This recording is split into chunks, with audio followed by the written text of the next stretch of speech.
Hi, today we're going to talk about implicit differentiation. So, two things we must remember when we talk about implicit differentiation. The first thing is what is an implicit equation. When you start studying equations, the first equations that you start studying are in explicit form. An explicit form is when the variable, let it be y or x, is the subject of the equation. So, for example, an explicit form equation would be y equals 2x plus 3. Why? Because y is the subject of equation, it's on one side of equation, and all the other terms are on the other side of equation. Okay. In contrast, an implicit equation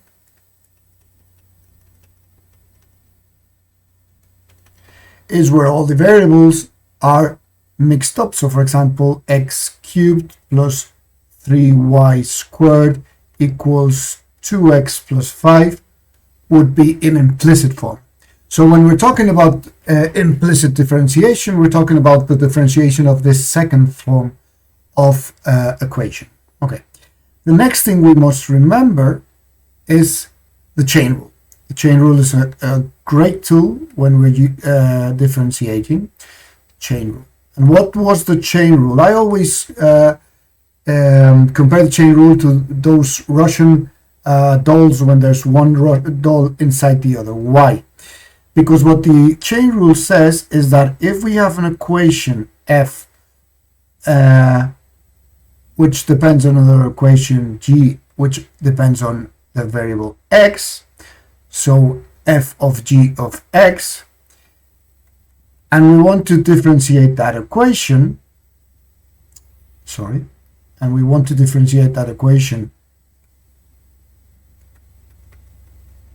by x, then there is the way to do this is we do f prime of gx. So we calculate we differentiate the equation f as if it would just depended on x, and then we multiply it by the differentiation of g with respect of x. Okay, we must remember that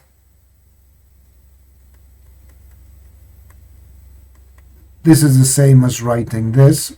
We will be changing from one notation to the other in order to make things clearer. We normally, or to write less. Okay, so we can write both the derivative of g dx with respect to x or g prime of x. Okay, so the chain rule said that if we had a function that depended on a function inside another function, a g dx in front of inside f, and we wanted to do the differentiation of that equation, we first have to differentiate the outside function and then the inside function. So we are going to differentiate implicit equations. Why would we want to differentiate implicit equations? Well, sometimes it is not possible to put the y as the subject of the equation. Sometimes it is too difficult or too much trouble, and it's easier just to differentiate without having to take the time to put y as the subject of the equation. And sometimes it's just not possible. Okay, so sometimes we are forced to do the implicit differentiation. Okay, when we're doing the implicit differentiation, we must remember that when we write y, we are really writing y of x. So y depends on x, and we don't know how.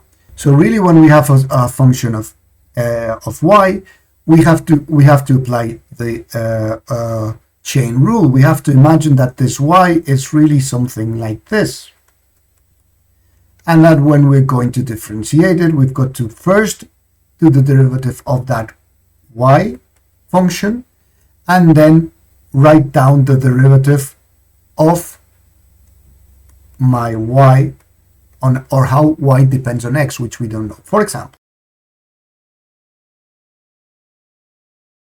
if we had this function x squared plus 5 equals 3y plus 10, this is an implicit equation.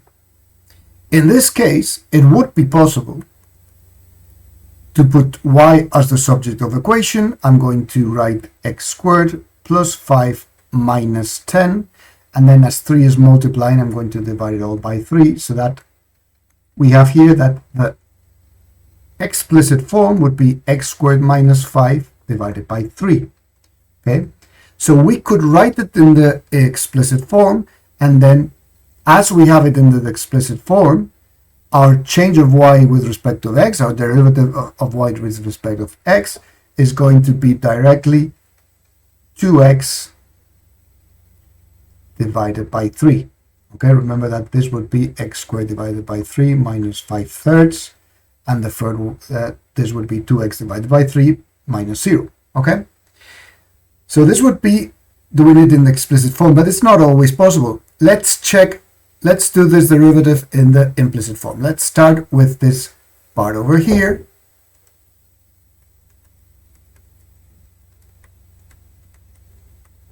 Let's start with the implicit form, which is this, and imagine we cannot or do not want to convert it to explicit form. Okay, so what are we going to do? So the steps to when we're doing the implicit differentiation are the x functions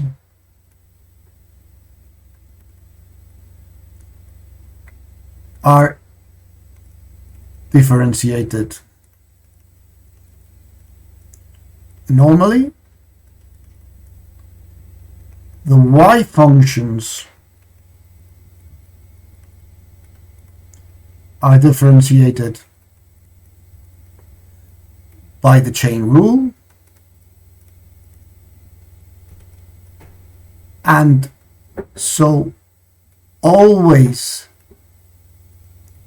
have the term dy with respect of dx, and then we put dy with respect to the x as the subject of the equation.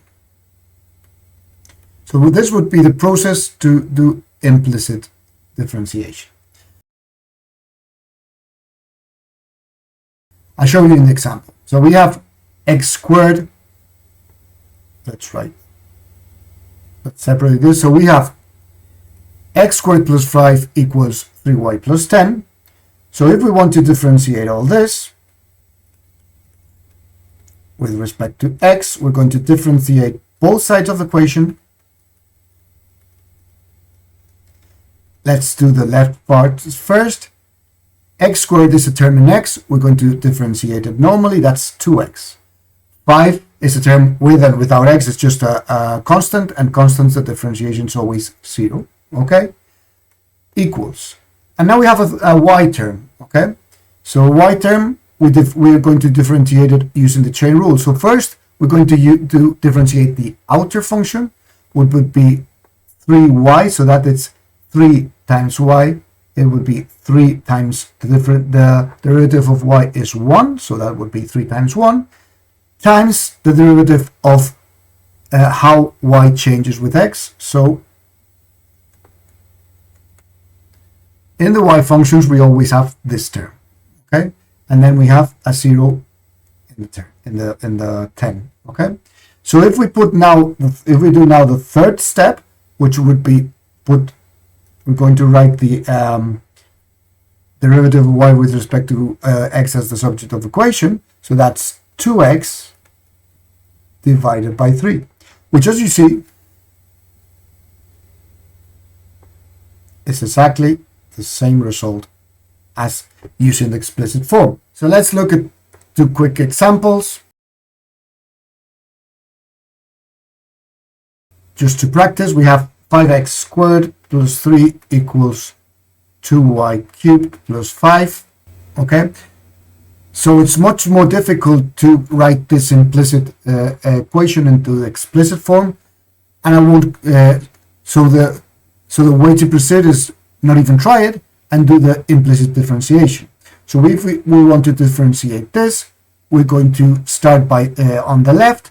On the left, we have a term on x, and remember the terms on x are just differentiated normally, so that's 10x Then we have a constant, so that's a 0. And then we have a term in y, and we are going to use the chain rule. So that'll be 6y squared multiplied by the differentiation of y with respect to x. Okay, every time we have a y function in implicit differentiation, we multiply by how y depends on x, which we don't know. That's because we have it in implicit, not explicit. So, plus another y function, so that would be 5. The derivative of y would be 1, and then the derivative of how, it was a y function, and it's implicit. I don't know how y changes with x, so I'm going to write that derivative. So now the third step, the third step of implicit differentiation was to put y as the subject of the equation. So if on the right we write factorize by dy with respect to the x, we have 6y squared plus 5.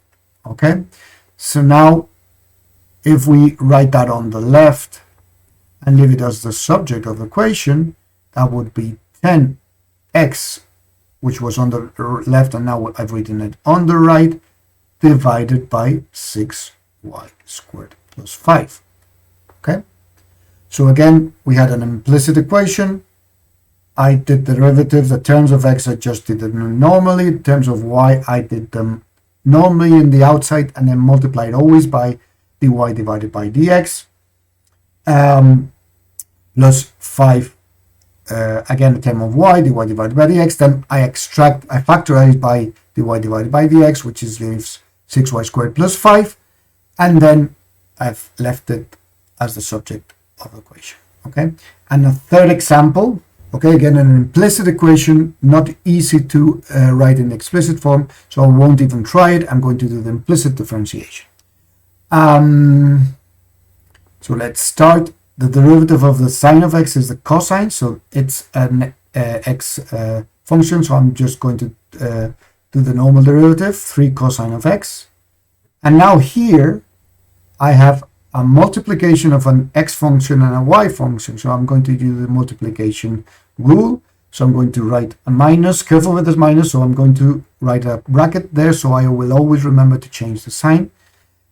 The multiplication rule was the derivative of the first one multiplied by the second one without differentiating, plus the first function without being differentiated, and the derivative of the second one. The second one is a y function, so it's times 1 multiplied by the derivative because it was a y function. Okay, then we have again a y function, which is y, and it's y 1 times a derivative of y, so that'll be that, and then we have 20. Okay, just so you get used to this, I'm going to change to the other notation, so that will be 3 cos x minus, let's change the signs now to xy, again a minus, which was the one we have to be careful with, y prime plus y prime equals 20, where I've changed to the alternate notation because it's easier to write. So I'm going to leave the terms of y prime here on the left and move everything else to the right. Okay, if I factorize by y prime here, I am left with 1 minus x squared.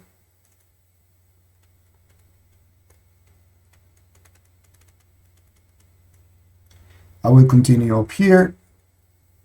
So our derivative would be